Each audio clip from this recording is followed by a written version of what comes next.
Tama ba na bigyan natin ng second chance ang ating partner kahit niloko na nila tayo? At sana maipaabot nyo rin to sa mga nanonood na bago kayo magloko, sana isipin nyo muna yung trauma na ibinibigay nyo sa mga partners nyo. Tawagin na lang daw natin siyang Bakekang at nung siya po ay 20 years old, meron na siyang 2 anak. 9 na taon na daw po silang nagsasama ng kanyang boyfriend. Simula daw kasi nang naging sila ay nagsama na sila sa iisang bubong. Nagsimula daw silang magsama nung sila ay teenager pa lang at hindi raw po sila pinabayaan ng kanilang mga magulang, sadyang matigas lang daw po ang kanilang mga ulo. Masasabi naman daw ni Bakekang na mabuting asawa at ama sa kanyang mga anak ang kanyang live-in partner na tawagin na lang nating Kaloy. Tinutulungan naman daw siya sa mga bayarin at inaalagaan din ang kanyang mga anak. Kaya niya daw nasabi na tinutulungan kasi si Bakekang daw po ang breadwinner ng kanilang pamilya. 4 years ago daw nung siya ay magdesisyon na magtrabaho dahil mas malaki daw ang kikitain niya kumpara kay Kaloy. At kapag meron daw nakikita si Kaloy na pwedeng pagkakitaan ay hindi niya daw ito pinalalagpas. Lahat daw po ng kinikita niya ay binibigay niya kay Bakekang. Sa pagtatrabaho daw po ni Bakekang ay nakapundar siya ng isang motor na siyang ginagamit naman daw ni Kaloy bilang isang rider. Wala naman daw silang naging problema nung una pero makalipas lang daw po yung isang buwan ay naging pasahero ni Kaloy ang isa niyang kaibigan. Hindi naman daw nagduda agad si Bakekang dahil nagpaalam naman daw sa kanya si Kaloy. Pero pagkatapos daw noon itong si Kaloy ay gumawa daw ng paraan upang makontak ulit yung babaeng naging pasahero niya. Tumagal daw ng 4 na araw ang pagpapalitan ni Kaloy at nung babae ng mga messages. Balak daw ni Kaloy sana na ihatid at sunduin ulit yung babae pero kamalas-malasan niya ay nabasa daw po ni Bakekang yung mga message. Napakalaking away daw ang nangyari nung araw na yon pero kahit sobrang galit daw siya ay hindi niya pinalayas si Kaloy. Gusto lang daw talagang bigyan ni Bakekang ng pagkakataon si Kaloy na maitama ang mali niyang nagawa. Sobrang galit daw ni Bakekang dahil inako niya na nga daw yung responsibilidad ni Kaloy bilang ama ng tahanan. At lalo na daw yung motor na 3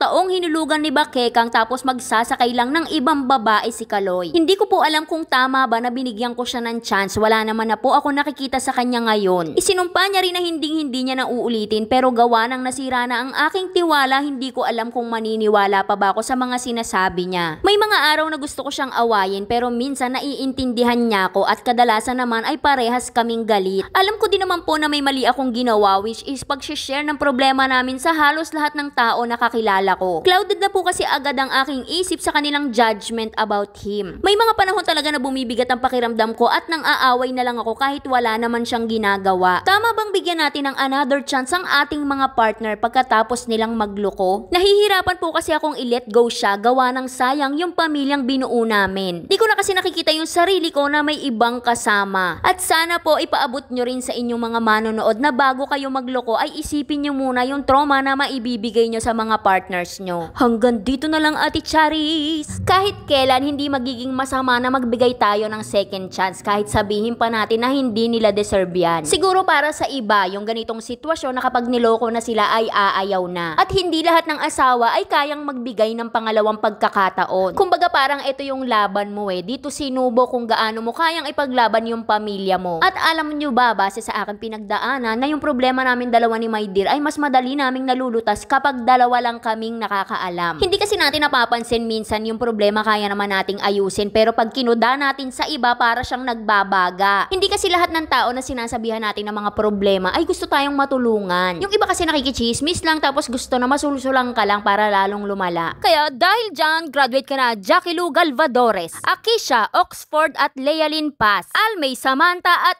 Adia Rapues. At para sa mga gusto sumulat, dito lang po yan sa ating Facebook page na Saycarp. Huwag kalimutan mag-follow para updated ka sa mga kwentuhan natin araw-araw. Kaya yun lang, like and share para alam mo kung anong alam namin bukas. Bye-bye!